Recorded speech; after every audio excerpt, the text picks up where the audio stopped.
Dobrý deň, volám sa Johannes Kaminski, som postdoktorant na Ústave svetovej literatúry a som rád, že vám môžem prezentovať svoju publikáciu z World Literature Studies.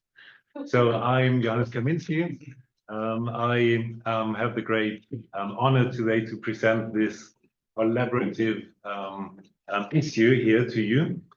And alongside two of the contributors, Kilian, Michael, and Anton. I'm actually very glad that so many of the other contributors can attend via Zoom. We've got, as I said, Katie from Istanbul here, so we're crunching the time zones, and it's working. Actually, Bratislava is in the perfect spot to host such an event, it turns out, because you can early in the morning for the Americans and late in the evening or early evening in Southeast Asia. So I'm very glad that all these very diverse contributors could actually end up in this fantastic issue. But I wouldn't have managed to bring this all together without the help of Jana Cvikova, of Eva Kenderesi and Peter Zlatoš, the editors who actually who did the actual work. Yeah, so we all contributed our flimsy papers, and they did the true work. And I'm very, very glad, because if I were the editor, this would take another year. So yeah, so thank you very, very much. So my idea for this volume, for this issue, is closely connected to my current postdoc project that is coming to an end in September. Here I investigate the problematic aspects of universalism, the idea of world peace as a political aim, and in theory the formation of the achievement of world peace through the formation of perhaps a world government sounds like a lofty, nice aim. But because in a way it's the most direct articulation of the universalism that Western societies subscribed to until rather recently I'd say the 70s. And this is an idea that is being discussed very actively in literature. Me as an avid reader of science fiction, perhaps the idea that where I formed this interest in world government and the idea of world peace was Isaac Asimov's foundation, the whole series from the immediate post-war era. And when we read this today, so this is about a interstellar transgalactic empire that is somehow modeled after the Roman Empire. And if we read this account of Krantor, this empire of Krantor today, it reads like a dystopia. It looks like a dystopian hellscape. But in the 1950s, such kind of universalism, to provide the idea that a whole civilization or multiple civilizations can live in harmony but while pursuing shared goals, sounded very attractive after the Second World War. Let's not forget that the Declaration of Human Rights took place in 1948. But very much has changed, obviously, since then. Today, the idea of world peace and universalism is, I don't know, there's a shadow over this idea because we're used to the dark forces using this kind of language, this rhetorics, more often than the other more cosmopolitanly, those who are minded, those whose worldview is informed by a more cosmopolitan view. But I don't think I want to make the introduction too long. We will first start with Kilian's presentation, and let me just quickly inform you about the procedure. It will be, every presenter will have 10 to 15 minutes to present. It's very short. And then we'll have 10 minutes. And I'd be very glad to pick up questions from the chat. So please, or maybe just mute yourself and yeah. Johannes, sorry. Yeah. I have another engagement, so I have to leave a little bit early. So we were no, mentioned, yeah. But yeah. So I'm wondering if I could present first, if that's yes. okay. Yeah, Yeah. I missed that. Thanks for mentioning this, and we'll start with you straight away. Oh, thank you so much. Yeah. I'm sorry. Yeah. I just have something to do after. Yeah. No worries. Yeah. So it will be Michael, Kilian, and Anton. Yeah. Thank you. Thank you. Thank you. We won't do, so it's actually in your interest that we don't do shared Q&A. So we'll do Q&A separately. Okay. Okay. Okay. Then introduce Michael. It's 8 o'clock where Michael is. Michael completed his PhD at SOAS London, and is now a senior lecturer in English and comparative literature at Hong Kong Met University. Yeah, I will. Oh. As reflected in our issue, one of the foci of Michael's research is contemporary Chinese literature, above all Gao Xingjian and Mo Yan. But his research also includes hip-hop, including, for example, classic West Coast rap, such as he published a paper on NWA, but also on Cantonese hip-hop artists. In the latter context, the genre's commitment to social protest is much clearer than in the type of US hip-hop that conquered the world. I highly recommend this study, The Low Maze and the Transgression of Wo Lei Fei Fei. I know you're going to say this in Cantonese, which places Canto hip-hop in the context of the 2014 umbrella movement. In Michael's contribution to the issue, he addresses the problems of cultural universalism, as seen in the conflicts that surround the Chinese recipients of the Nobel Prize of Literature, Gao Xingjian and Mo Yan. So the floor is yours, and I will try to mute myself. Yes. Thank you so much, Johannes, and your team, really, for putting together the special issue and also this presentation. And I'm really grateful for this chance to share my contribution here. So what I want to talk about is the Chinese Nobel complex and peace building with Gao Xingjian and Mo Yan as case studies. So I'll first talk a little bit about peace building first, the relationship between peace building and arts. And then I'll go into talk about the Nobel Prize and the Chinese Nobel complex. And then finally, I'll do a very quick overview of how Gao Xingjian and Mo Yan, who are the two Nobel laureates in the Chinese literature, can support my arguments. All right. So first of all, let's talk a little bit about peace building and the arts. The desire for sustained peace is arguably universal, but the pursuit of peace building remains a complicated matter. So if, for example, you see here the pictures I have, the first one is Wohai, which is obviously something in China. Harmony is something that is an official state policy. Yeah. But then, of course, we also have some internet memes, right? Making fun of this policy of harmony as well. Hohai, yeah. So in a way, the reason there's this sort of counter discourse to something universal as peace and harmony is really because it can be a very politically charged activity and aspiration, yeah. And that's why the second point here I mentioned, the historical scientific approaches to reconciliation and truth-seeking, which are two important elements of peace building, have also proven to be ineffective.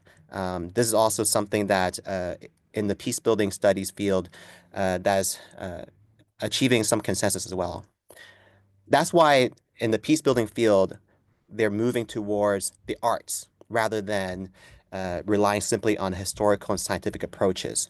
So the arts, including fiction, can play a powerful role by reaching the deep-seated causes of conflict, including memory, in ways that other media cannot. So memory is going to be really important in my argument as well. So while art seems to be an useful alternative to peace building, I have a question here, which is, well, can the arts as peace building also lead to conflict? And an example of this would be the Nobel Prize, actually. Yeah. So the Nobel Prize in 2001 introduced this criterion for the selection of Nobel laureates, which is called witness literature. So what is witness literature? Witness literature refers to authors who not only bear witness to historical trauma, but who also transform personal and collective experiences and memory into complex literary narratives. Yeah, so again, this all seems to be very well-intended, and definitely can contribute to giving voice to silent voices, etc., which is important to peace building. But when we talk about the circulation of literature on a global scale, we also have to ask this question, which is, well, what are the politics of circulating politically contested memory on a global scale, especially via literature? And so this is particularly quite an important issue in Chinese society. Yeah. So we'll get into that. But of course, the Nobel Prize, despite being the world's most prestigious literary honor in the world, has also acquired a reputation, a controversial reputation of Eurocentrism and political bias. Yeah, which is, I think, is a fair comment, because after all, how can an institution made up of 18 Swedish critics and writers pass judgment on literature on a global scale? Yeah, and this is something that the Chinese Writers Association, which is the state-affiliated organization in China, the vice chairman also picks up on this and recently made this remark. We should not care too much about the Nobel Prize. Very few Chinese authors get the Nobel Prize, but every prize comes with emotional, even political coloring. And a Nobel Prize in Literature is awarded on the basis of Western values. Yeah. Now, the question I have here is this.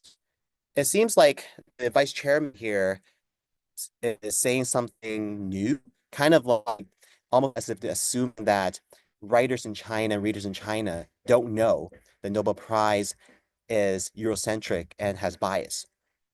So I have a question here is, well, have readers and writers of Chinese literature always been ignorant of Eurocentrism of the Nobel Prize in Literature? And in order to answer this question, we also have to turn to this notion of the Chinese Nobel complex. So as the word complex suggests, it is a century-long irrational anxiety with which Chinese language writers, intellectuals, and government officials have developed towards the literary prize that is based in Scandinavian Europe and administered by the Swedish Academy. So this is deemed as irrational because, like I mentioned, why would Chinese society care so much about a prize that, for the most part, does not read Chinese? So J. Lavelle here also has this observation. Modern Chinese have combined an admiration for Western modernity with a resentful inferiority complex towards Western strength and a fear that the Chinese national essence will be lost in the process of modernization. So J. Lavelle here also fleshes out really the complex here, including a lot of the deep-seated anxieties with regards to China, its relation with the West. And to a large extent, I agree with her. But I want to push our understanding of the Chinese Nobel complex a bit further. I wonder, aside from an obsession with Western recognition as global recognition, are there other uses and meanings of the Nobel Prize to readers and writers of Chinese literature? In other words, I wonder whether readers and writers of Chinese literature is that passive towards the Nobel's prestige? Can they also make use of the Nobel's prestige, even if it's Eurocentric? Is there other uses of this prestige? So that's,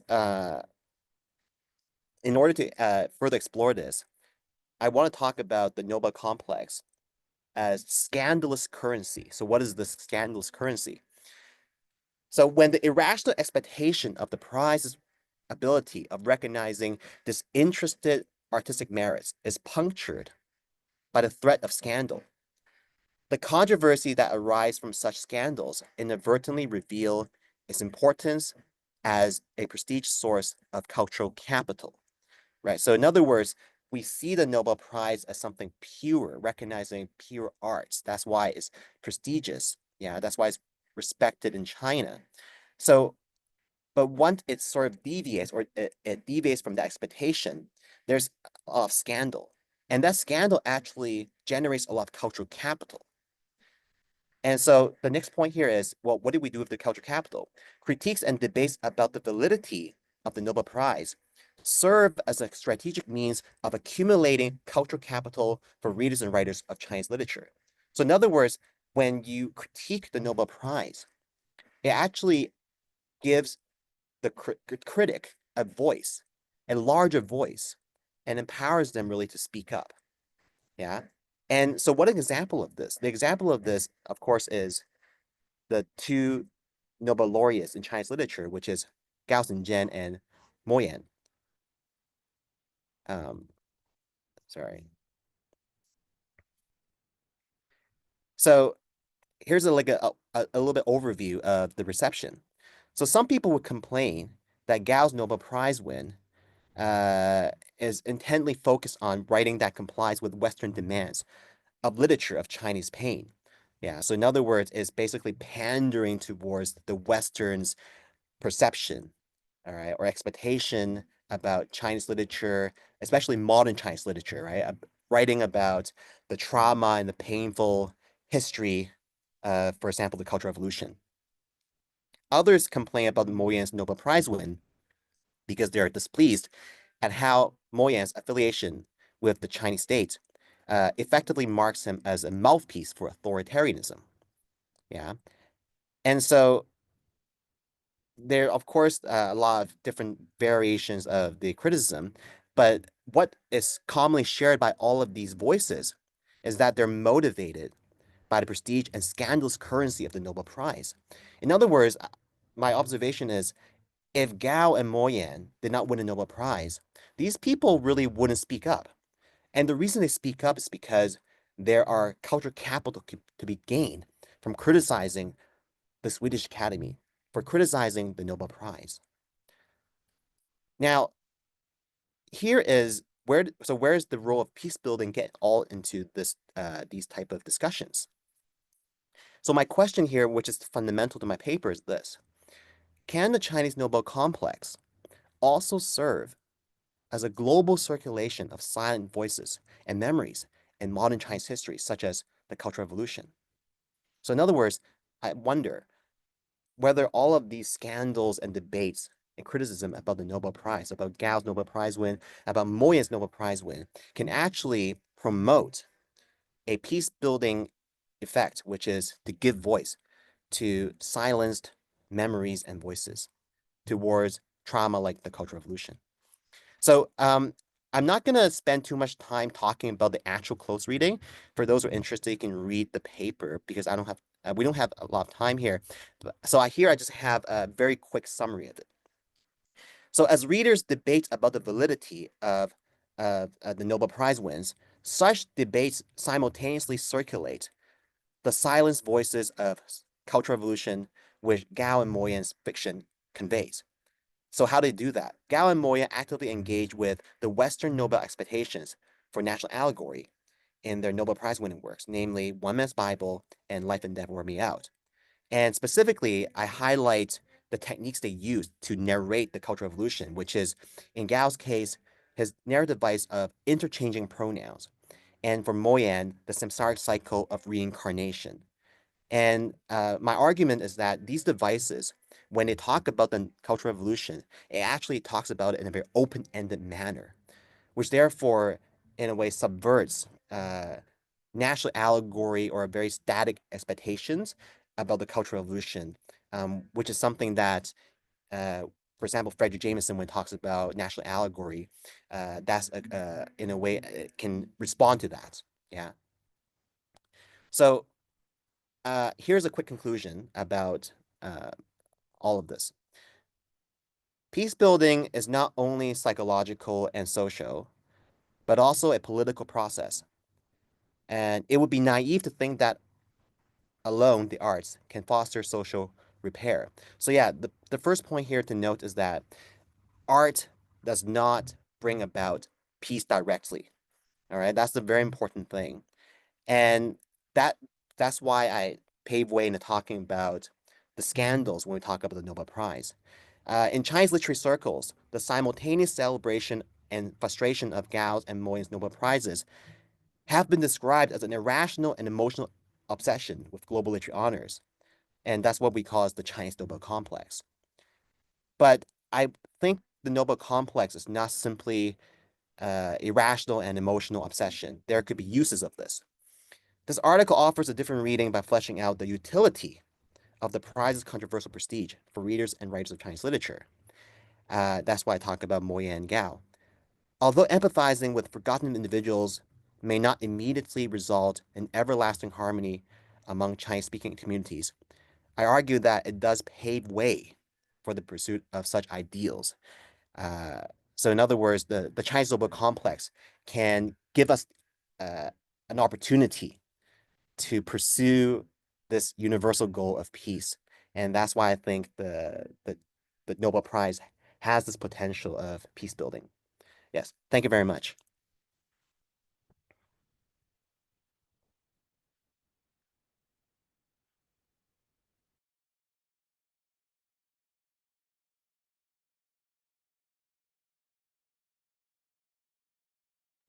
Johannes, you have to unmute yourself. Thank you so much. Yeah, I overheard that naughty laugh. Thank you. So please, questions in the chat. Feel free to come up with questions, or maybe somebody here in the room. So Michael, if I may start then, where do you place this? What I appreciate very much in your article, that was this quote from this party politician, Maidya. Yeah, let's not care about the Nobel Prize because it's based on foreign values. How do you place this framing of what the Nobel Prize signifies within this larger China's long-term ambition to replace human rights discourse with a different value regime, one that is less focused on civil liberties, but on maybe something else? Now you have to mute. Yeah. If I understand correctly, is your question about whether not caring about the Nobel Prize will lead to other? No, much rather the focus is this charge of its Western values anyway. Oh yeah. So is there a larger is there a larger attempt to replace this international human rights discourse with something else? Oh yeah, yeah. So yeah, like I've been also recently reading about how well, they're trying to go for maybe more a confusion ethical. Well, that's something that's always been the case, a confusion ethics, you know. So a confusion ethics in terms of, well, can there be like, most importantly, confusion is about caring for others, right? But it's also about hierarchy. Yeah.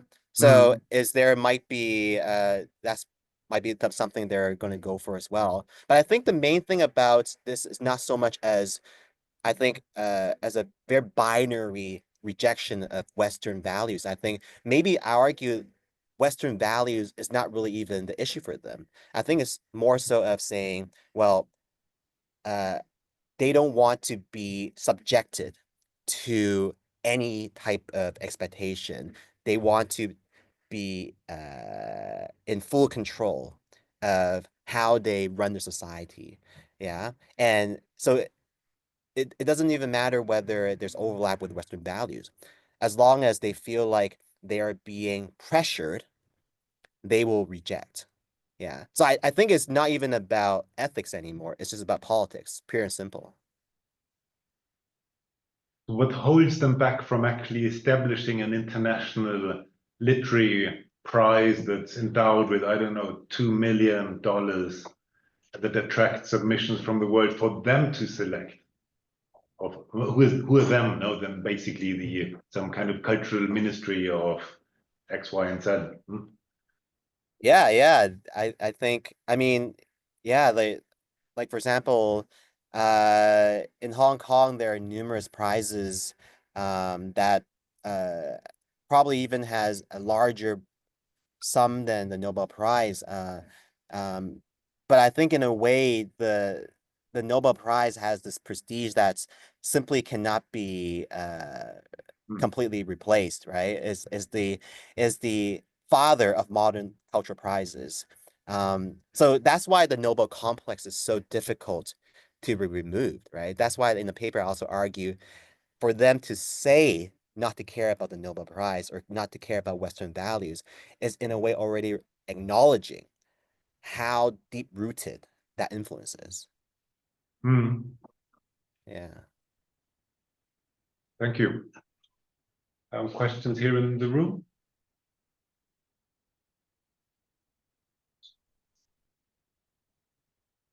Not that I'm missing any. So I might follow with the second question, if you permit.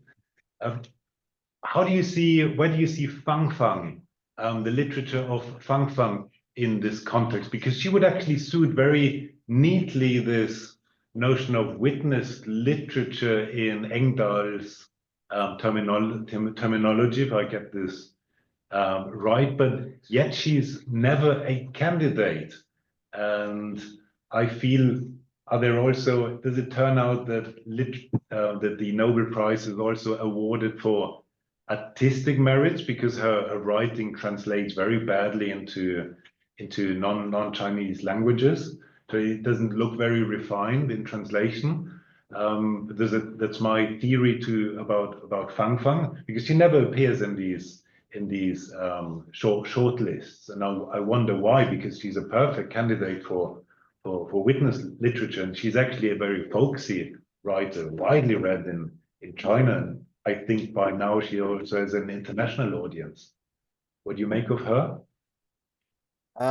Yeah, I'm afraid I'm not too familiar with her work. But I think generally, if I would make an observation, is that the Nobel Prize really is a very complicated procedure and process, and it involves like nominations. So whether like Fan Fan has been nominated, that's already the first thing we have to query, right? If no one nominated her, then she's not going to win a Nobel Prize. Yeah. And that's something that, like we wouldn't know either because it's a confidential process. Yeah. Yeah. But I think Alexis has a question. Alexis. Yeah, so thank you for the paper and for this presentation. And I wondered if you maybe could just say a little bit more about the function of feeling. So the function of outrage or and how you're thinking about that in terms of these questions. Yes, thank you, Alexis. Yeah, I think the feelings I think is a very useful concept because, like I mentioned, there's a lot of emotions involved when people react to the Nobel Prize and the winners of the Nobel Prize and their works. And those emotions, I think in my paper, despite it maybe, for example, it could be something that's very negative, right? So there's a lot of voices, criticism about these writers, about these Nobel Prize winners. But I would argue that even a negative type of emotion, which can lead to conflict, can also be useful when we take this into consideration of peace building. Because peace is really a spectrum, okay, of peace and conflict. It is a spectrum and is not necessarily a binary, which means that in a way, when you have a negative emotion, it's still useful and constructive in a way. It allows for you to communicate your feelings, and in turn, that's in a way already paving way for some sort of mutual understanding. And I think precisely in arts, in the discussion of arts, that's really helpful, because in the arts, when you project that negative emotion, well, it's still within the realms of arts. So it's not necessarily, okay, we're throwing punches or going at war, etc. Yeah. So I feel like that debate and that conflict may actually be the seeds to, the peace building that I'm talking about here in this paper.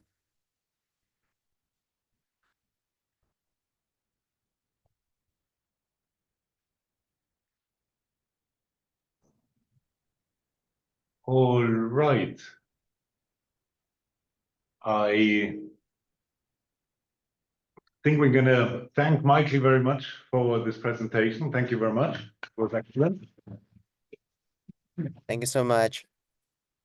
And I hope you can make your arrangements. Yes. Okay. Okay. Thank you. I'll sign off now. Thank you so much, everyone. All right. Bye-bye. Thank you.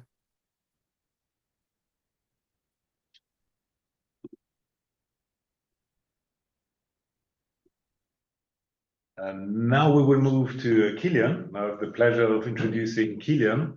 Kilian and I have been collaborating on a string of projects over the last years, and none of them have been strictly academic. And I just remember us two dressed up as priests washing cars in public places, but we will not mention anything artistic today here. Kilian is one of the most prolific authors who I know. Up until this day, I was about to say that he has authored 6 monographs. No, it's actually 7. So yes, it's quite a sum. In his book, Ecological Reasonings, published by Bloomsbury 2024, he revisits Occidental rationalist discourse in the context of contemporary ecological thought. And then there's, of course, Das Auto und die ökologische Katastrophe, published with transcript, also in 2024, in which Kilian treats the car as an, if I represent this correctly, as an epistemological object that leads straight into this complicated nexus of modern individualism and early fascism. And as for 2025, Kilian has already published a new book that is Durchlöchert den Status Quo, Unsettle the Status Quo, a socio-political pamphlet. And he actually just came back from his book tour to promote this book across Germany. He published his book together with Michael Hirsch, where they urge their readers to explore the possibility of livable, sustainable lives within their current lives, rather than following an urge to become more and more puristic and disappear in self-isolated communities. I haven't read the book, so that's just from your blurb. Yeah? If that's not correct, then work on your blurb. So today, Kilian will tell us about his meditations on speculative fiction in one of the oddest works of Swiss anarchist literature, that's PM's Bolo Bolo. So, you don't have a presentation. So, I don't know. Yeah, thank you very much, Johannes, and thank you all for inviting me to come here. Yes, what a breathtaking introduction. Thank you. And thank you especially for inviting me to think about this very touchy topic of war and peace, and especially this issue which kind of pushed me out of a certain comfort zone to apply some of the works that you've mentioned, especially the one about reasonings and the recent one about the autonomous zone in France, to the like maybe hardest geopolitical question there is, which is like how do we maintain peace and so on. And so as Johannes already mentioned, I come out of a research field of, I don't know, mainly being interested in the ecological collapse and how we can create sustainable strategies of surviving it, which in my opinion naturally leads me to anarchist theories and politics. And I'm also really inspired by what is sometimes called post-humanism or new materialism. And one of maybe the key thinkers of post-humanism has this, by now I would say, proverbial slogan of staying with the trouble, which I found quite helpful to apply to the current debate about war and peace. And I've like when I got the invitation to write this text, we all, I think, perceived this shift in discourse that, to put it into one sentence, pacifism lost its naivety, so to say. That, like, I think before the invasion of Russia into Ukraine, pacifism was kind of a easy stance to take and was kind of the left to even center-right position to be for peace and be a pacifist. And I think now it's a bit harder to maintain that stance given the numerous wars there are. And so there is this new kind of bellicose sentiment in what is sometimes called the Western world, which I also find really tricky to subscribe myself to. Like I'm not for any new arms production or anything like that. And so I think we find ourselves a bit like trapped into this like dualism of pacifism is too naive. And we even find like now in Germany and in Austria, I don't know how it is in Slovakia, that like demonstrations for peace are often more like right-wing, kind of a bit blurry, fascist like crowds, and not so much like the people we want to maybe associate with politically.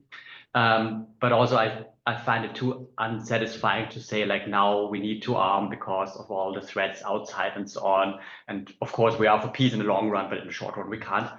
And so I wanted to maybe work on a other definition of pacifism, which is maybe more fruitful for the times we are in, and maybe also reflect on how our categories of thinking were not or are no longer really apt for the complex situation of ecological collapse and geopolitical transformations we are witnessing today, which is of course very much in line with Donna Haraway's and so on slogans of these categories are no longer available to think with, like the big dualisms between nature, culture, war and peace, and so on. And so I was asking, what does staying with the trouble mean in relation to war? Does that kind of mean we need to stay with, in some sort, with bellicose action? And if so, in what kind of a way? And to make my argument, I first just looked into, say, the classical modern sources of pacifism, which I think is, of course, the first one which comes to association is Immanuel Kant's On Eternal Peace. And I think, and I'm of course not the first and also not the second or third to mention this, that there is a imperial logic in the, let's say, modern definition of pacifism, because Kant's idea of peace, of course, relies heavily on central power, that we need one central power which can kind of suppress all the bellicose, violent desires of individuals and can, mandate them through a state of law or something. And I think this is quite telling for the, let's at least say, the mainstream construct of pacifism, that it assumes a natural state of human, which is usually a very Hobbesian one, in the sense of Thomas Hobbes, that nature is a war of everyone against everyone, and so we need some sort of central power, some sort of state or states. For Kant, it's more states in the plural. For Freud, who I also mentioned, it's more like one state, and that there is an idea that we need to kind of unify power under one central agency to kind of tame the violent desires there are. And of course, especially in Freud, in his exchange on peace with Einstein, which was a commissioned exchange of letters commissioned by the United Nations, Freud is very explicitly racist in his formulation, because he says that states like France and England are maybe more apt to do this, and like the Mongols and the Russians are not so much maybe apt to produce this kind of piece. And so there is this colonial logic in it that like, yeah, we need to kind of build the central power of one world government, which maybe sits in London or in Paris, to like, I don't know, exercise pacifism from above in a way.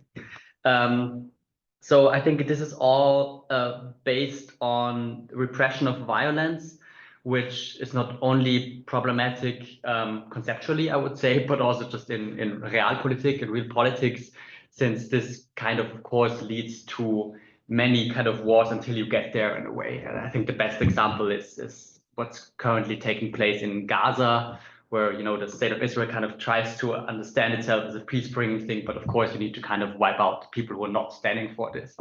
And I think this is a logic that's there for already quite a long time. And I think it's unsatisfactory to really think about it, because it kind of poses a natural state of being human and then runs away with it. And the outcome is not in any way matching what actually is happening in reality with this idea of pacifism. And maybe just a little side note on that, I think you could also, because I thought in preparation, because I only think about, let's say, a Hobbesian idea of the state of nature, which is war against everybody. And of course, modernity always works in kind of flip side dualisms, which only apparently seem like opposites. And the other one, of course, is the Rousseauian kind of romanticist idea of, in nature, everything's fine, and it's just the state which is creating all that violence, which leads to war. And I would say it's actually really, like in most modern constructions, just a kind of pseudo flip side, because you could maybe argue that states like the Soviet Union understood themselves as needing to dismantle the wrong bourgeois structure of state, and then everybody can live in this kind of Rousseauian paradise. And I would even argue that current ideas of Western colonialism pursued a similar idea of that. We're bringing them the right order of natural humanity, and then everybody's in peace there, which in the Western world has quite liberal connotations with all their problems. All of this to say, I think to really develop pacifism of maybe a second rate, which might serve us better in the complex times we're in, I think it's really as a first step important to, in this post-humanist sense, undo with all these way too big concepts like nature, like culture, like the natural state. And so I looked into post-humanist sources, speculative utopias around it, like where can I find in these often utopian thinking propositions and models, where do they talk about war? And the problem is that, for example, in Donna Haraway's utopian story of the Camus story, it's a really nice, neat little bubble of a nice word, but there's not much talk about the big global geopolitical problems of war. And so the best I could find was Bolo Bolo, what Johannes already mentioned, anarchist underground novel Tractatus, we don't really know what it is, from the 80s, which has this kind of cult status in anarchist and speculative fiction scenes, which is very humorously written and proposes a radically different way of ordering the world. And I actually recently met Hans Wittmer, the author, who is now 80 for the first time, and he always made this joke. And it's a model, but as all models, it's wrong, but we can talk about it. It's good enough to talk about it. So I think it sees itself in this kind of humorous way of proposing to see the world in a kind of completely flip side way of the biggest power structures only in local communities. And this is the trick behind bolos. So a bolo is a society of humans who accumulate together in a size of about 100 to 200 people and can basically live however they want. And every association on a bigger level is only voluntarily in federations. So it's a classical anarchist mutualist utopia, which of course then makes impossible to think in all these categories of central power, as I've just talked about, with what Kant basically needs for pacifism. And unlike many other authors, PM doesn't evade speaking about war, but has a very fresh view on war, I think. in that he kind of tries to undo it from all this talk about human nature and is human nature violent or not, or peaceful or not. And in a kind of real post-humanist sense, avant la lettre, he says that all this talk about humans is wrong, and he actually doesn't use the word human in his book, but introduces this other term, which is Ibu. And basically the book is 50 words like Ibo, like Bolo, like Yaka. Yaka is conflict. So he invents his own language, and asks like, how can we arrange a society where we don't need to define a human nature, which is always violent in itself, because definition is always some kind of violence, you have this or like this, but how can we kind of cultivate a society in which this violence maybe does not need to war? And I found this one quote I'm going to read to you now, very helpful, from Bolo Bolo. It's in the translation here. I quote him: "It is unfair when this lust for violence is decried as the seed of war. War is much more likely to arise from mass suppression of violence. As a bureaucratic, faceless nuclear disinfection, the neutron bomb, war has absolutely nothing to do with violence and hatred. Feelings would only hinder the technicians and officials of modern war in their work. War does not result from a logic of violence, but from the logic of the state and the economy." And I found this quite helpful to think pacifism no longer detached from the socio-political order we're in, but as a result of it. And a certain pacifism is, of course, a child of modern Enlightenment state building, which maybe has served its function at a certain time, but maybe no longer does justice to the multipolar complex world we're in.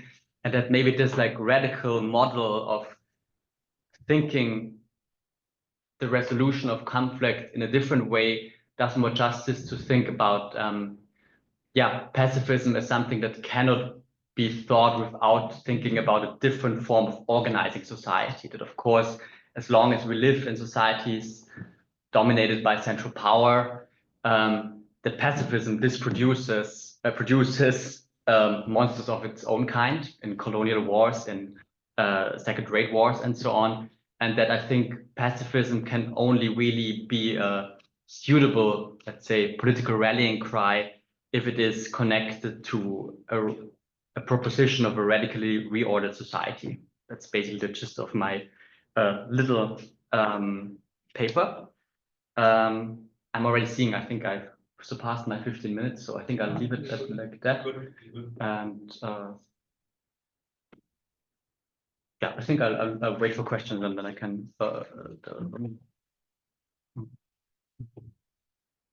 All right. Do we have questions? Are there questions in the chat? You let me know, yeah? Questions. Mariana, please. I think if you, Sure. Does Mariana have to speak into the microphone? Oh, that's not it. Fancy. Yeah, also for people online, yeah? Yeah, apparently you hear it. Here, one second. Okay, let us go back. Thank you very much. Sorry, I haven't read your contribution yet. So some time ago, I was at the University of Bath working for an Horizon 2020 project focused on memory studies. The main focus, we have multiple partners in Europe, for example, in Poland, in Spain, Slovenia, and other places. The main focus was to, in a way, contrast the idea of pacifism and to create a new way of achieving pacifism. So basically, by challenging the idea of the notion of pacifism and agonism, our team tried to shape a new notion, the notion of antagonism. So I don't know if you're familiar with this notion. It was theorized firstly by Hansen and Bull, and revised even recently because, of course, after the project as well. And the idea was basically to approach controversial sites or areas, and one was in this Poland, the other maybe Spain, mass exhumations in Spain, the way history is taught in schools in Poland. I was actually responsible of a museum based in Slovenia about the First World War. So the Museum of Kobarid, in which many people from Austria, Slovenia, and Italy mainly come to visit. And it's an extremely controversial site because in Austria and Slovenia, the way the First World War is taught completely differs, especially that event, that specific battle at the end of the First World War. The way it's taught is the opposite of the way in which the same event is taught on the Italian front. Mm-hmm. So I was there interviewing people. That's why actually for me it's a very interesting topic. Maybe it's not very much for my colleagues because they're more literary people, but it's anyway related to literary studies as well.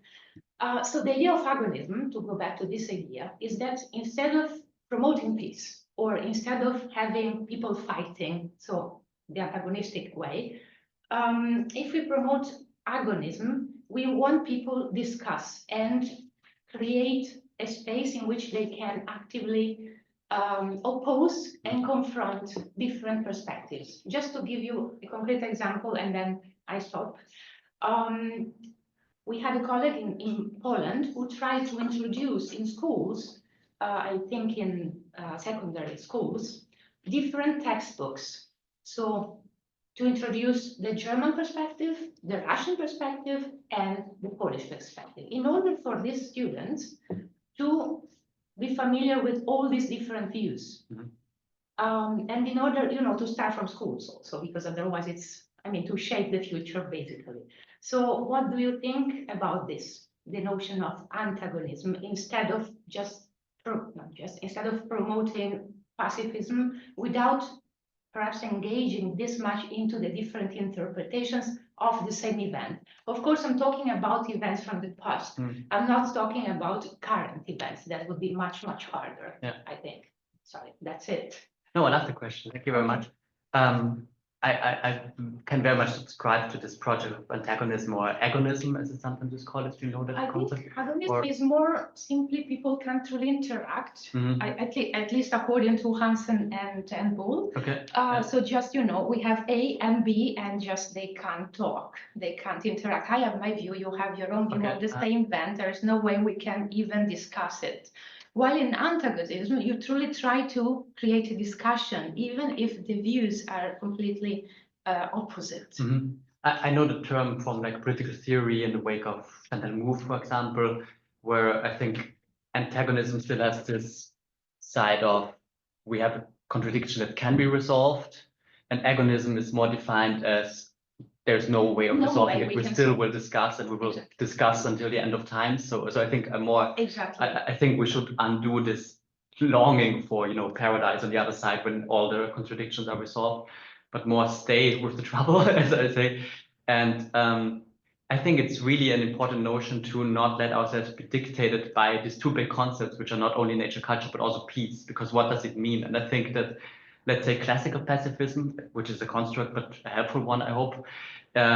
Maybe it just is motivated by a repression of desires it deems as dangerous, enough of destruction, of violence, and so on, but which is still there. And I would say that maybe this more agonistic pacifism would see we have to cultivate them. We have to kind of, the repression of them maybe makes our public spaces peaceful for a certain time, but then people are so frustrated that they sign up for the army and go to war to the other country because some demagogues told them it's them what they're so frustrated about. To give a simple thing. Yeah. And I would say then it's Hans Wittmer in Bolo Bolo talks a lot about examples how this otherwise bellicose act could be acted out in games, in sporting events, in intellectual games, and even little rituals of becoming an adult where maybe a murder happens because humans are just sometimes fucked up and it's okay for them. But if we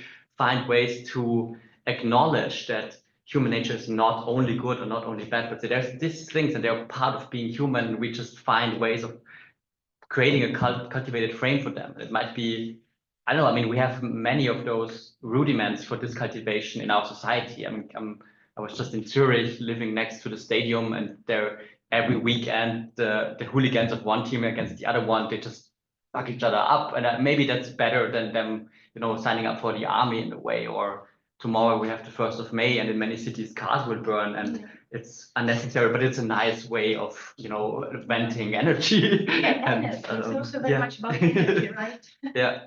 Confrontation and finding new ways Yes. of discussing, because the energy is there. You Yeah, have to, exactly. it has to circulate. And I think it's yeah, that's the problem if you define human nature in one way or the other, that you cannot deal with the complexity of what is a human and let them have their space. And I think then this kind of radically pluralist approach of Bolo Bolo is a good kind of model to think this through in a different way. I'll check it out. Thank you very much. Yeah, well, Thank you.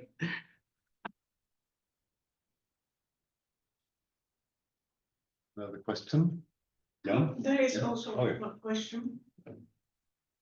Alexis. Oh, maybe we should prioritize the room. I think Okay. so. Okay, fine. Colleen, I've maybe asked you this before, and so maybe I just haven't been satisfied, or I can't remember the answer. In science fiction generally, and in Bolo Bolo in particular, there's not really a plan for how we get from here to there. And so, I mean, as Johannes, you were saying, when we read science fiction, one of the things we get is this window into a way of imagining, oh, things could be different, which sometimes I think that is enough. Literature gives us enough of a theory of change just through the sort of spark of like, oh, something else could happen. But yeah, I guess what's your theory of change with Bolo Bolo? I knew you were gonna ask that. Well, as you know, Bolo Bolo actually has a concrete plan of how it's gonna happen. It's starting in 1982, and then he has this like 1 year steps in 1987. Bolo Bolo will be completed. He has some like interim steps, and he says like it would be sad if it would take a little longer, but if we, you know, buckle up, it will be possible. So he has the perfect theory of change, and of course, it's his kind of punk attitude of saying, "Leave me alone with this question." It's as he just said when I met him. It's a model. It's of course wrong, but it's nice to work with. But I'm more interested in actually this theory of change and transitioning this kind of utopian energy into some concrete action. And of course, when you ask about, you know, concrete situations of war, it's so difficult, but I still have some ideas which I find interesting that they're not even thought about. That, for example, in the Ukraine war, there was never even a discussion among radical leftists of why does the European Union not fund not only weapons, but instead dissertation on both sides, you know, like what if we in the European Union fund a general strike in the Ukraine until Russia just no longer has an interest in it, you know, it is kind of becoming ungovernable sense of invisible committee or something. There could even be very, very progressive state politics, and let's just for a second imagine that there's no industrial war complex behind them, which could see a strategy in funding, you know, ways of becoming otherwise, and then also in funding ways of becoming a maroon, basically. Like if you tear down all central infrastructure, like road highways, like large-scale industry, territories become much harder to invade and also much less attractive to invade. So I think there would be ways of like enforcing bottom-up resilience from a top-down strategy, but it's a niche that is hardly ever thought about, and I'm trying this with Michael as well, but usually when you ask these questions, you're hated from both sides on the political alley, but there's work to do. All right. Jana. Darf ich auf Deutsch? Gerne. Also ich würde doch gerne mehr davon hören, was dieser Kultstatus von Bolo Bolo bedeutet. Also wie sich das dann äußert oder wie die wirklich Grassroots-Diskussionen laufen oder überhaupt wie es wahrgenommen wird. Einfach, was du dazu sagen kannst. So. Is it okay if I respond in English so that the others Yeah, can? natürlich. So the question was about the cult status of Bolo Bolo. So Bolo Bolo emerged out of a radical political landscape called Zürich brennt, which was a big occupation movement in Zurich in the 80s, where a lot of houses were occupied and so on. And it's kind of a child of this time where maybe a idea of a radical otherness, not only in the countryside, but also in a city like Zurich was possible, that people could live in queer ways across entire blocks of the city in a way. And I think Bolo Bolo is the most well-known document which emerged of it, because it's really well written. And I think what's the trick of Bolo Bolo, which I find personally appealing and almost unique, is that it has a quite strong political program without anything of the rigidity of it, but it comes with a lot of humor, and you cannot really take it serious. That's a strength in a way. So I think one of the strengths is it's a utopia and it's funny. Usually utopias are so boring, you know, like if every problem is solved, you just want to yawn and no longer read it. And I think Bolo Bolo found a way to create something utopian that you can maybe long for as a radical other, but where no conflicts are resolved, no problems are resolved. So I would really say it's a utopian staying with trouble. And in that, I would argue it's a bit ahead of its time. But of course, I would say in the anarchist tradition, it dates back to Kropotkin, at least, to think along these ways. But methodologically, I think it has spread like this and like get a cult status. It's a really interesting book because people who know it kind of take it as a given, but most people don't know it. So I would say in certain anarchist spheres, it's very well known. Of course, it's also copyleft, and you're invited to steal it. And so it spreads around like crazy. It's translated by anonymous collectives into almost every language there is, I think. So it has the status as a really underground cult novel in a way, which feeds the utopian imaginary. And I think what I also really like about it is that when I'm annoyed by the question, but what would you politically do? Or you can just answer Bolo Bolo and the conversation is ended. And that's always nice to have 2 words, and then people have to read a book before you can continue the conversation. And does it mean? Does it mean anything? Yeah. So I would actually say that so it's only 80 pages, and it creates a world in itself, which is also, it even takes the radical step of thinking, if we create a world which is so radically bottom-up mutualist that all human societies can develop into extremely different ways of being human. So we have the yogis here, we have the crazy car fixers there, and all kind of weird niches. Like he even dreams about like maybe there's a Bolo, that's a small society which builds nuclear bombs just because of fun. They might not be able to do it because usually you need a central power to do that. But so he really thinks about this radical plurality, and in this radical plurality, language will also develop in many, many different ways. So whereas capitalism tends to homogenize life forms and languages more and more, this proposition is maybe the counter proposition of how do we pluralize life worlds again. And in this problem of pluralized languages, you need kind of some basic key concepts which everybody can understand.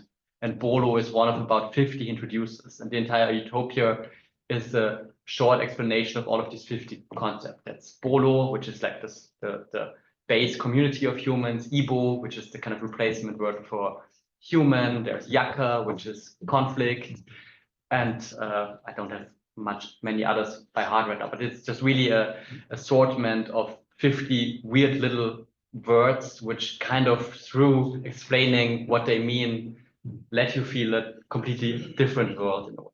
So that I think makes it really literature as well, and not just political. So I didn't see it in Slovak language, but Bolo Bolo bedeutet auf Slowakisch, es war. Okay, that's nice. I would love to ask if he knows that. Also es ist nicht gerade utopisch. That's maybe a problem for the Slovak market. Yeah, that's okay. Shit.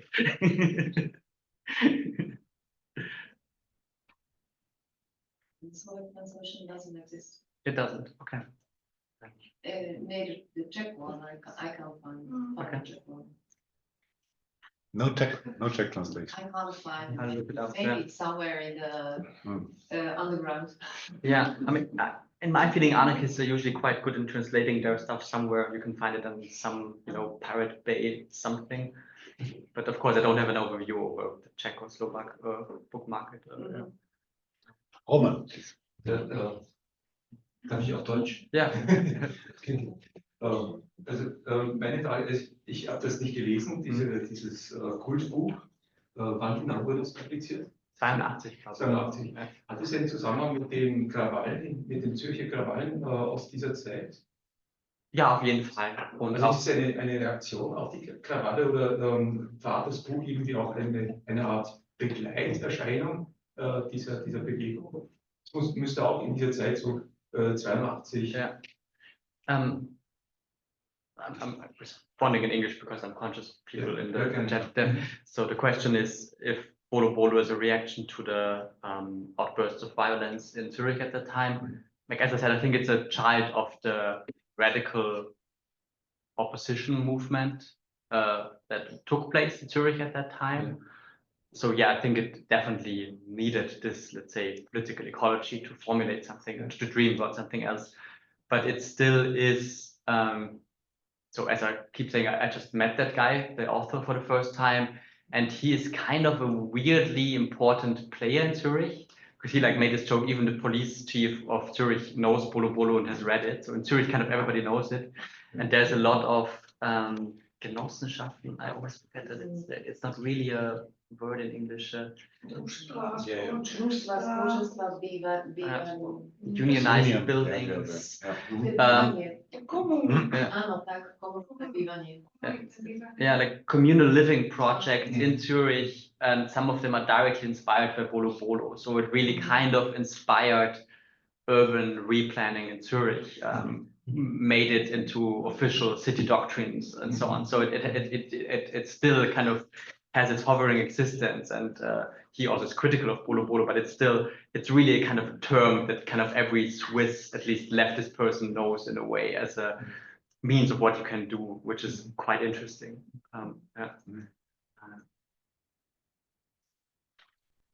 Yeah. All right. And thank you, Killian. Yeah, and maybe just because I met him and I found it so funny, because he really kind of, I think, lives this utopia without being there, because he told me about his friend, the police chief. I think friend was a joke. He said, like, yeah, her fetish is to like just let people be beat up by other people sometimes, and I think that's also her fetish. And yeah, she should just get her bolo. And so he really is just saying he's seeing her as a friend, and in the sense of violence, maybe we would find a better way to let the police chief have her bolo where she could exercise her fetishes without harming so many innocent people there. So I think he really already lives this dream in Zurich. Thank you, Killian.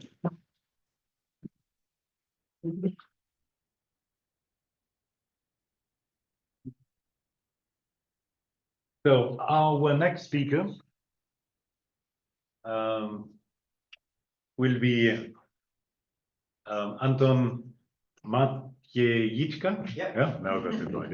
Yeah. He is currently a PhD student at the University of Vienna. There at the Department for Scandinavian Literature. It's, or how do you call it? It's like a subsection of the complete department. Yeah. And there he pursues a doctoral thesis on crisis narratives in Scandinavian and Czech literature. He also acts as a scientific assistant at an Austrian FWF funded project.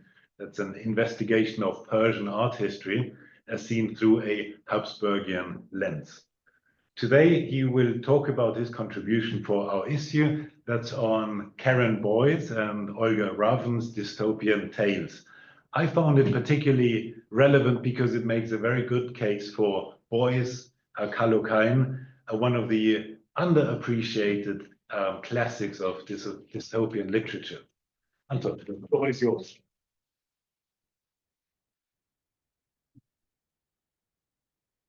Thank you. Thank you, Johannes. Oh, we're already. Actually, yeah.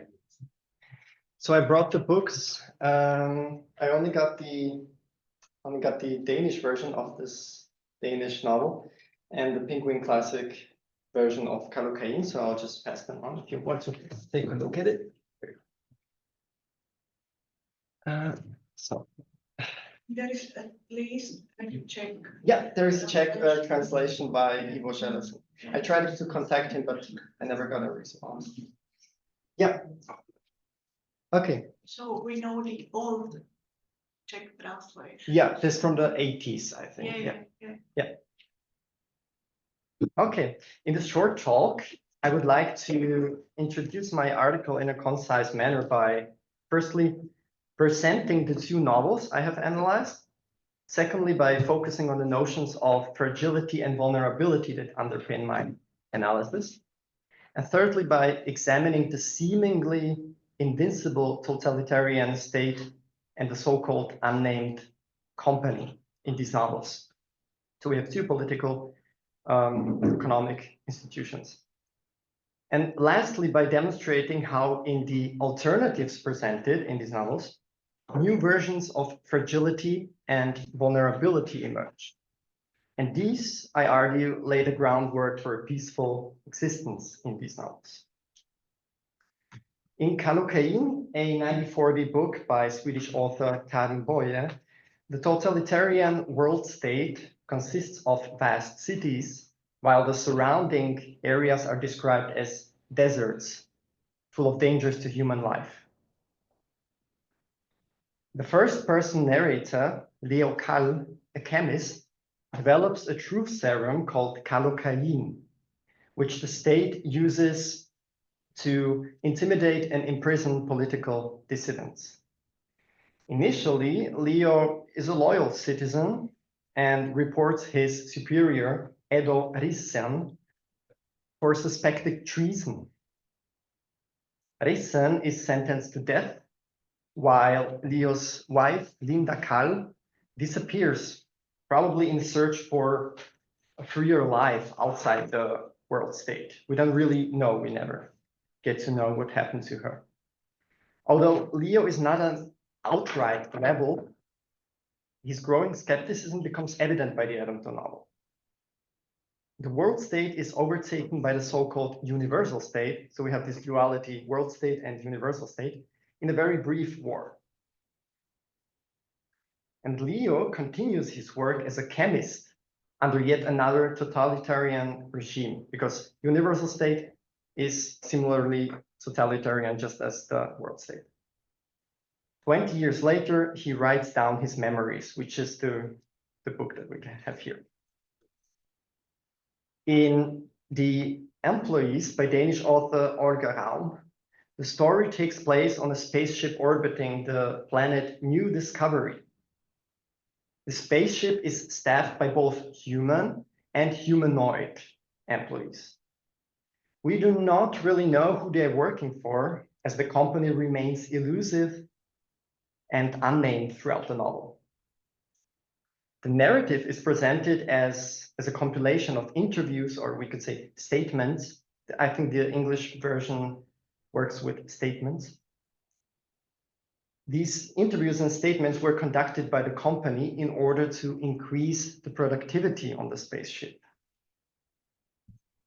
Often it is unclear whether a human or a humanoid is responding, because we never really know. Furthermore, the questions being asked are never revealed. We only see the answers. At the end of The Employees, the Ansatte in Danish, the company decides to terminate all life on board the spaceship. In both novels, the citizens or employees are told that this is the only way to organize a society. A prosperous society being shielded from external dangers and chaos. While reading these novels after the announcement of the topic for the special issue, I was wondering, how do these two entities uphold the narrative of invincibility? These two entities, I mean the world state and this company in the Danish novel. What aspects of living together do they suppress in order to maintain centralized power? I argue that it is by rejecting any notion of fragility and vulnerability, and this rejection ultimately leads to their fragmentation and demise, creating space for alternative ways of thinking in these novels. I understand vulnerability as quote, the capacity to suffer that is inherent in human embodiment, which arises from our corporeality, our neediness, our dependence on others, and our affective and social natures. I work with Sturla Storset's idea of vulnerability as a productive force. I quote, vulnerability as an ability also necessarily implies openness, relatedness, mutability, and communicability. These are the four notions that I work with in my article, but I'm not going into detail because of time. So these notions could be seen as positively charged dimensions. They may represent an invitation to and a call for responsible relationships with other vulnerable beings, an expectation or demand that the vulnerable, human or non-human, is recognized, considered, cared for, respected, and protected. Fragility, for its part, I understand this as a quality of a material. In the state of fragility, the integrity of an object or organism is still intact, yet its endangerment becomes apparent already. So we can see, for example, a crack or the color comes off. This rupture or crack can lead to a fragmentation, which for its part can have liberating effects, which is basically what happens in these two novels. We have these two entities. They certain actions lead to their demise, and then there is a room, a space for alternative thinking. In Kallocain, there is no room for public discourse, which according to Kant is a requirement for a peaceful society.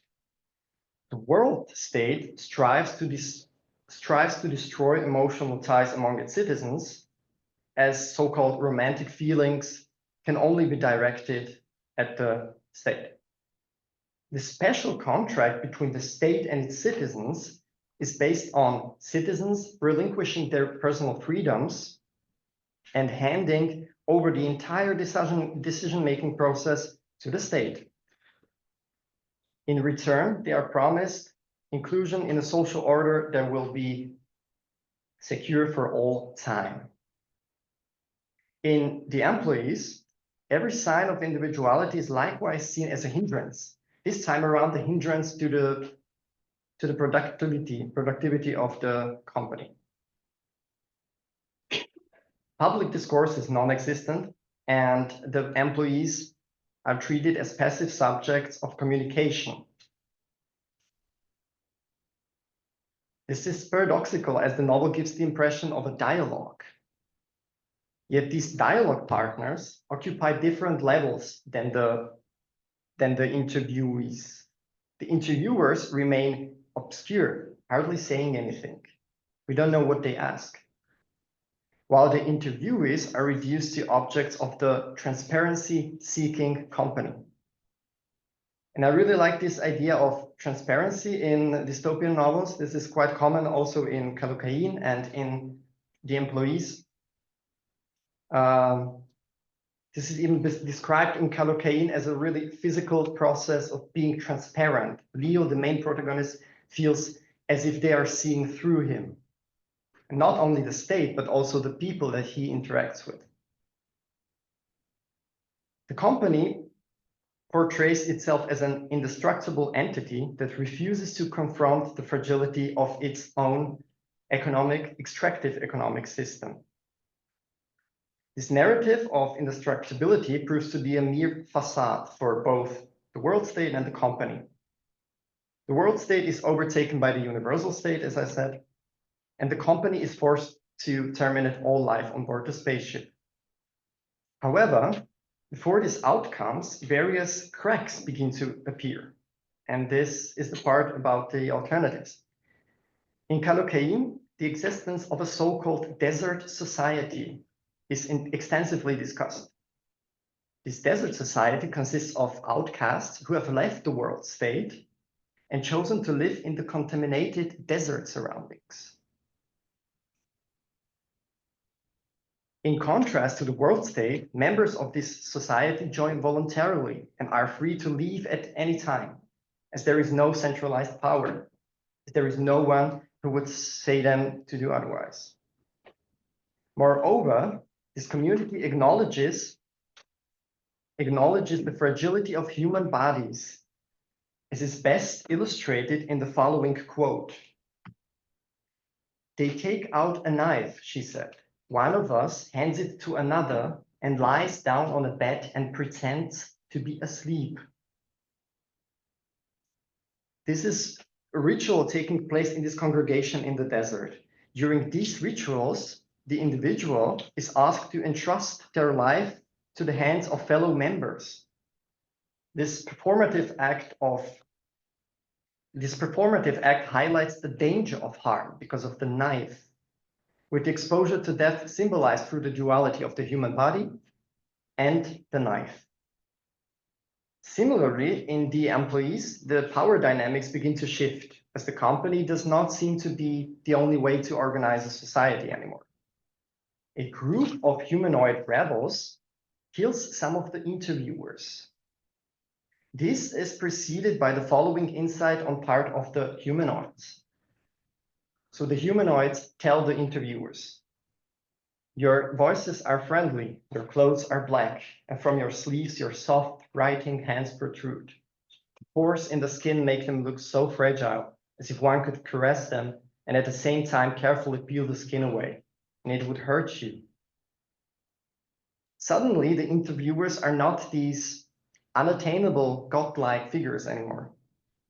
They appear as humans with a finite amount of time left, humans whose soft skin makes them vulnerable to a physical harm. Following this murder, the company terminates the life on the spaceship, yet the humanoids can live for a couple of hours longer because of their physical constitution. They have like 8 up to 20 hours of time before they are rebooted. They muse about their final plans on the spaceship as follows. I'll just read it.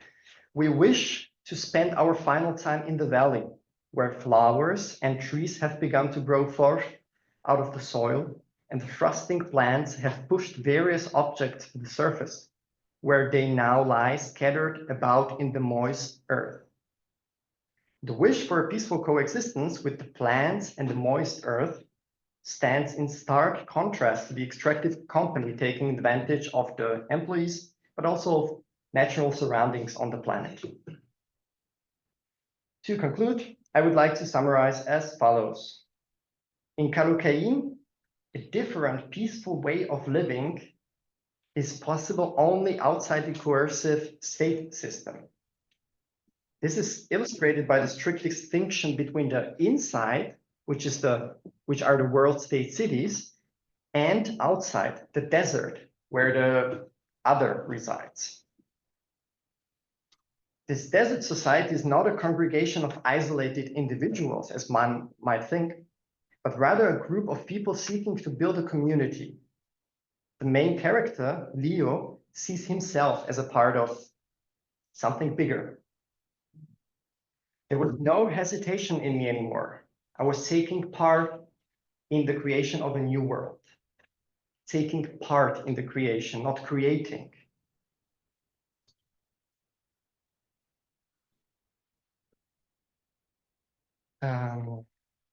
In the employees, the provocative question we are left with is the following.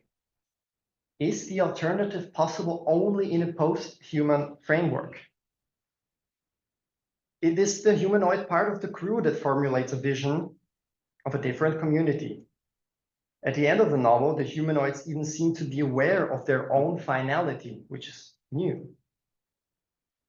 Before descending to the planet, new discovery after the termination, full of bursting natural life, they think as follows.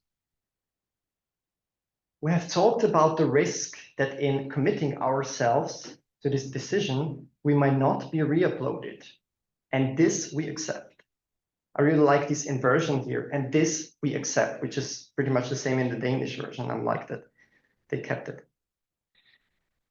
During my talk, I firstly emphasized that the two totalitarian entities in Kallocain and the employees understand the acceptance of their fragility and vulnerability as a weakness, which is why they portray themselves as invincible, as lacking these qualities of fragility and vulnerability.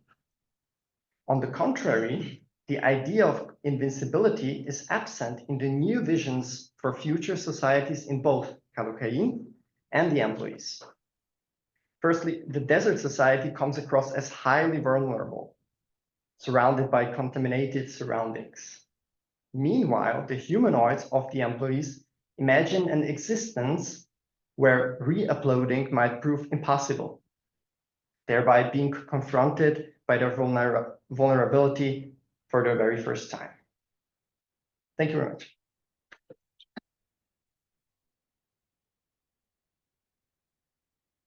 Thank you. I think we can take questions in Slovak as well. Yeah.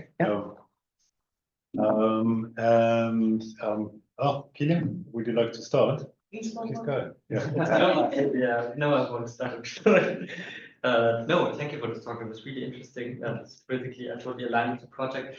I really loved the desert society in Kallocain is contaminated. Yeah. Because although I subscribe to your critical project, which I also sometimes present in public, you often hear this rebuke or attempted rebuke of saying, yeah, that's a nice utopia, but what about the Reichsbürger? So this kind of neo-Nazis doing like new settler projects in the area. So in the ideal state, this would be nice, but now in our contaminated capitalist world, those people fleeing, let's say, the centralized power, how do we prevent them becoming Nazis and creating something worse? Yeah. And so I think that contamination metaphor there is really interesting, and I was wondering what your thoughts are about this. Yeah, and this desert society really, it somehow stays fragmented. So you get some, and Leo gets some insights into the workings of this desert society, which is very loosely organized, which is not organized as well at all. And even while being confronted with these notions of the desert society, Leo says, how can you not have an organization? How can you just live without having a name? Because they cannot respond to the question, what is your name? The people that are being questioned about this. I think that in the novel, it's not really presented as a great alternative to this totalitarian context, but it somehow is the only thing that people are left with. Mm-hmm. And we don't even really know what happened, why these surroundings are contaminated. It supposedly, it was some kind of war that happened there, or maybe it was done by the world state in order to keep the citizens on one place in the cities.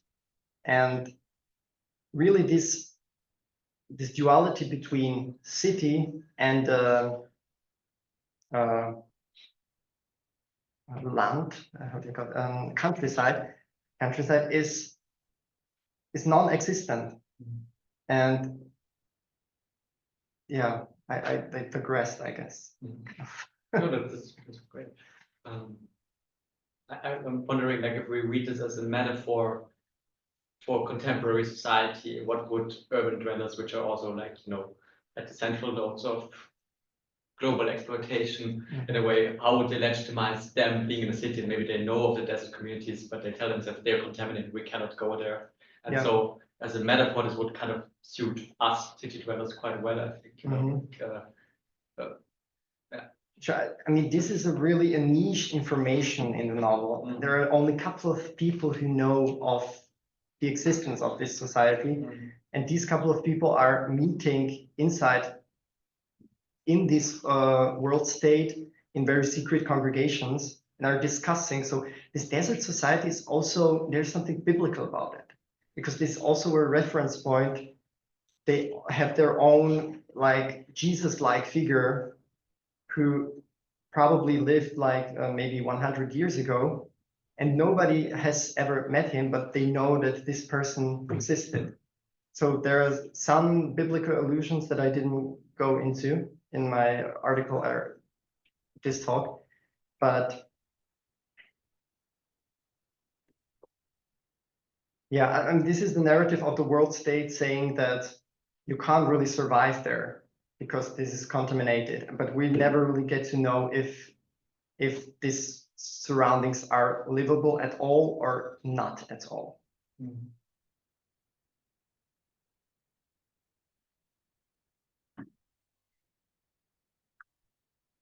Questions? Adam. Yeah, I would like to ask, or I would like to know whether I'm understanding this one thing correctly. So as you have said, vulnerability as a capacity is inherently human. So I would like to know how you are connecting it to non-humans. So I just thought of this, I don't know whether that's it, but then you mentioned those positive dimensions of vulnerability, right? Like I'm reading like openness, relatedness. And so are these dimensions the key for connecting like vulnerability with non-humans? Or I understand the vulnerability also as some kind of relationship between, be it human or non-human objects. And that's the newer work that I cited by Sture Lastorza. He includes even like non-human objects in this definition. Not so much the first definition that I mentioned. That's why I wanted to update it in my article. So I would understand it more as a relationship between whom or what is quite open, and in the latest literature there has been it was pointed out that this has to include non-human entities. Probably not saying nature anymore, but non-human would be. I don't know. How do you feel about human and non-human? What is this duality between human and non-human? Modern human is often, of course, kind of more inclusive thing. Yeah. It's also not really satisfactory.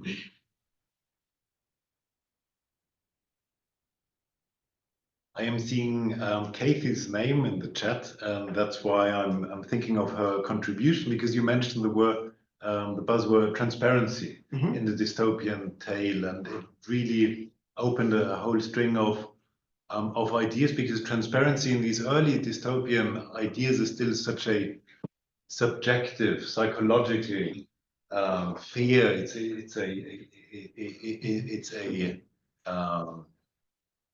It's an oppressive idea that a subject of power can have, that every move that I make could be observed, but there is no technical means.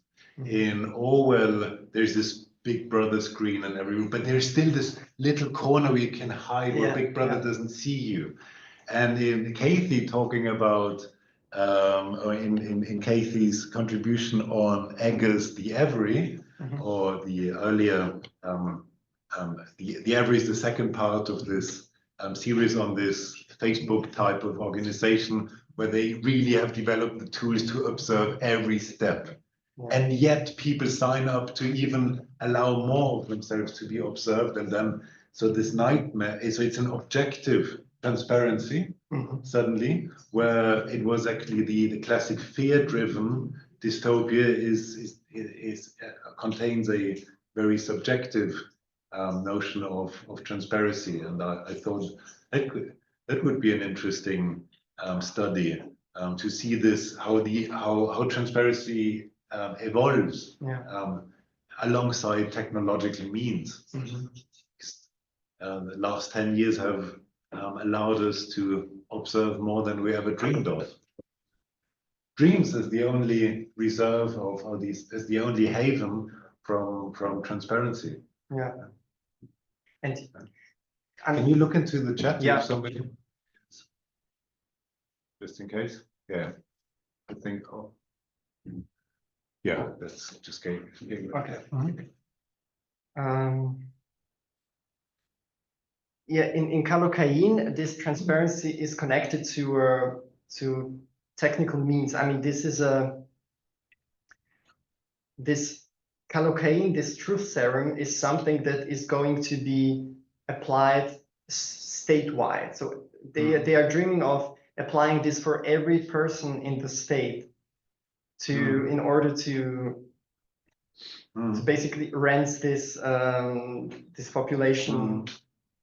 And in the newest in this newer novel by Olga Raum, there is I find it kind of anachronistic that you have these interviews, people coming in this room and sitting and having interviews, and every person has one.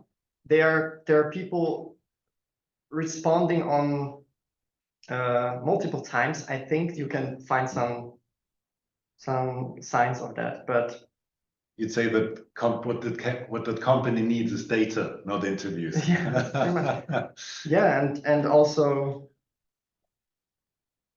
it's like going back circle, because this is some I think it takes place in the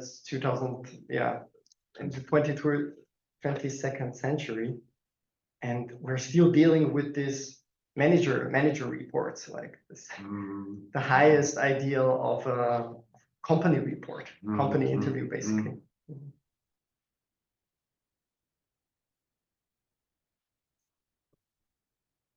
Questions, answers.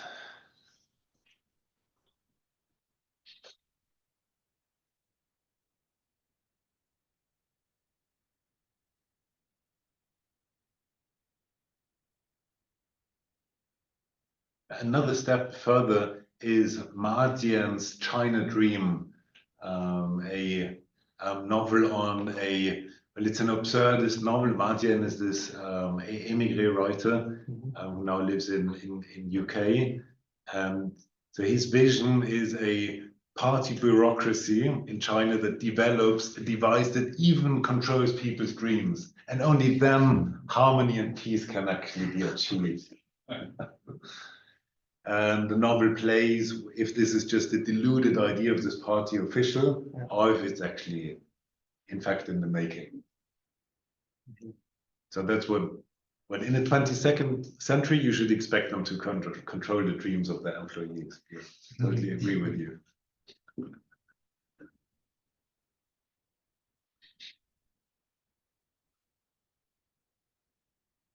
So then, thank you very much, Anton. I'm very glad that Adam Stroven also agreed to hold a presentation. Do you have your PowerPoint ready? Okay, well then we're skipping this now. It would be too long then. So thank you very much.